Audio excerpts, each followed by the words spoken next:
গরম হয়ে ব্যাটারি ফেটে যেতে পারে, তাই ফোনের ক্ষেত্রে গরমে একটু বেশি যত্নশীল হওয়া প্রয়োজন।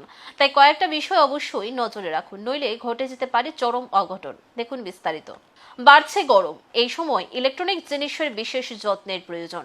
এমনিতেই তাপমাত্রা থাকে বেশি, তারপর দীর্ঘক্ষণ তা ব্যবহার করলে বা চালিয়ে রাখলে খুব তাড়াতাড়ি তা গরম হয়ে যায়। যার মধ্যে অন্যতম হলো ফোন। ফোনের ব্যবহার সব থেকে বেশি হয়ে থাকে, তাই এই সময় একটু সচেতনতার অভাব হলেই ঘটে যেতে পারে বিপত্তি। গরম হয়ে ব্যাটারি ফেটে যেতে পারে, তাই ফোনের ক্ষেত্রে গরমে একটু বেশি যত্নশীল হওয়া প্রয়োজন। তাই কয়েকটা বিষয় অবশ্যই নজরে রাখুন, নইলে ঘটে যেতে পারে চরম অঘটন। বিপদ এড়াতে কি কি করবেন? বেশিক্ষণ ফোন চার্জ দেবেন না। প্রতিটা ফোনের ব্যাটারির ক্ষমতার উপর নির্ভর করে তা কতক্ষণ চার্জে দিতে হয়, তাই নির্দিষ্ট সেই 2 থেকে 4 ঘন্টার বেশি চার্জে বসিয়ে রাখবেন না। ফোন চার্জে দিয়ে কথা বলবেন না।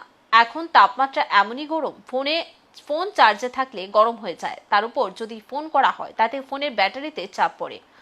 কোনো কাজের ব্যস্ততায় রোদে ফোন ফেলে রাখবেন না। ধরুন এমন কোথাও আছেন যেখানে রোদ, হয়তো ভুলে হাতের কাছে ফোনটা রেখে দিলেন।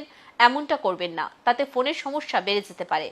কোনো ফোনের ব্যাটারি যদি ক্ষতিগ্রস্ত হয়ে থাকে, তবে তা জোর করে ব্যবহার করা নয়, তা দ্রুত পাল্টে ফেলুন। অনেক সময় দেখবেন ফোনের পেছনে কিছু অংশ ফ্লুইড বেরিয়ে আসে, সেই ক্ষেত্রে সচেতন থাকুন, ফোন পাল্টে ফেলুন। ঘন্টার পর ঘন্টা ফোনে কথা বলবেন না, এতে সমস্যা বাড়তে পারে। ফোনকে বিশ্রাম দিন, ঠান্ডা হতে দিন, নয়তো বিপদের সম্ভাবনা বাড়বে।